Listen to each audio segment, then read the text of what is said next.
CoQ10 is a nutrient that has become very popular. In fact, I have a lot of patients who ask me whether they should be taking it and how much they should be taking it. Does it help in heart conditions? Does it help with vitality and energy levels? So therefore, today, me, Dr. Ray Sahilian, I'm going to talk about the benefits and side effects and the potential medical uses of this very interesting nutrient. CoQ10 is short for coenzyme Q10. It has been discovered in 1957 at the University of Wisconsin and has been used since that time as a supplement for a number of conditions.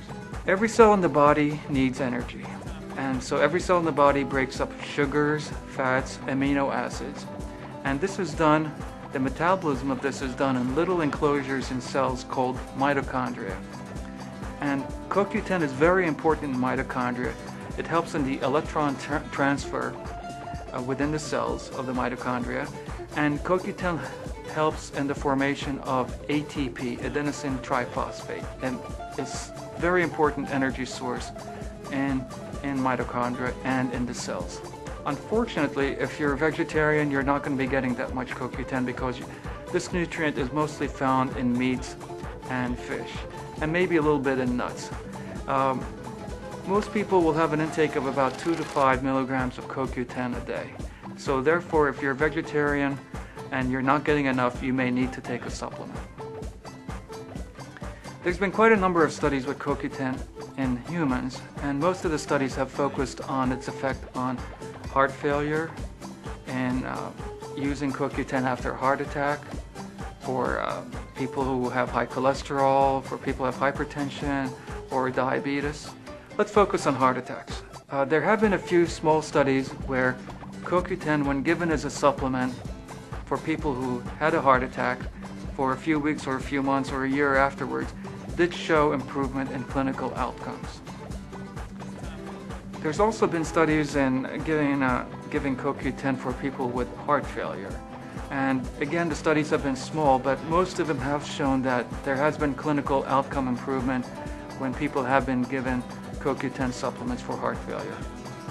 As far as hypertension, perhaps CoQ10 can lower blood pressure a little bit, but certainly it's not going to be as effective as other nutrients or blood pressure lowering medications. Now, I believe CoQ10 has a very important role to play in people who are taking cholesterol medications.